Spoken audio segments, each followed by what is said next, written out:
అందరికీ నమస్తే. ఈరోజు ఉల్లిపాయలు పచ్చిమిరపకాయ బీట్రూట్ వేపుడు చేస్తున్నాను. ఉల్లిపాయలు పచ్చిమిరపకాయలు అవి వేగిపోయింది.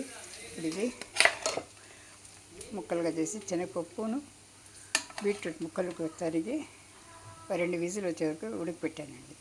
ఇప్పుడు ఇందులో వేయించుకోవాలి.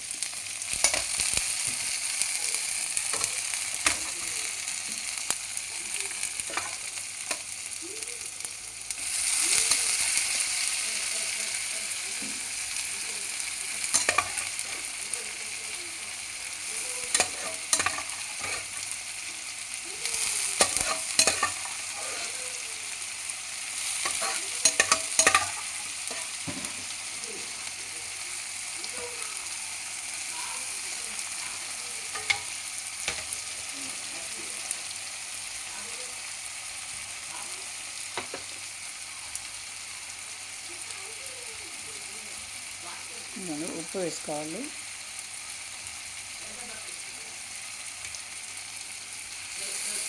వేగనివ్వాలన్నమాట. అది ఎల్లుల్లిపాయలు ముక్కలుగా తరిగి పెట్టుకోవాలన్నమాట.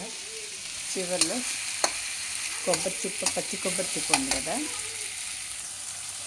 ఇదిగోండి. ఈ పచ్చి కొబ్బరి చిప్పని తురిమి సన్నగా తురిమి చివరిలో వేసుకోవాలి. ఇప్పుడే కాదు, కొత్తిమీరతో సహా వేసుకోవాలన్నమాట.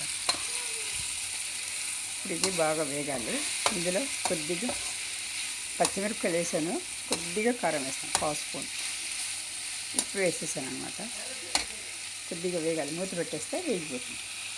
ఇవన్నీ వేగుతుంది. ఇప్పుడు ఎల్లుల్లిపాయలు వేసుకోవాలి.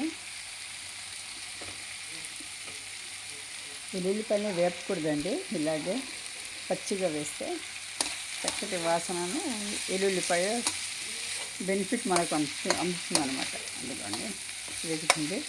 ఇది కొబ్బరి తురుము చుట్టుకుంటుంది. వేపుడు వేగిపోయింది. ఇది తురుము పచ్చి కొబ్బరి తురుము మిక్సీ పట్టేసాను. ఇప్పుడు ఇవంతా కలుపుకొని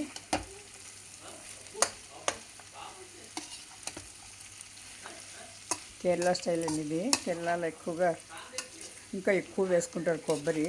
నేను తక్కువ వేసాను, మనం అంత తినలేము కాబట్టి. చివరిలో కొత్తిమీర చల్లుకుంటే వేడి బీట్రూట్ వేపుడు రెడీ. ఇది ఆరోగ్యంగా మంచిదే అండి బీట్రూట్, కాబట్టి అందరూ చేసుకుని తినండి. ప్లీజ్ లైక్ చేయండి, సబ్స్క్రైబ్ చేసుకోండి, షేర్ చేయండి, కామెంట్ చేయండి. Thank you.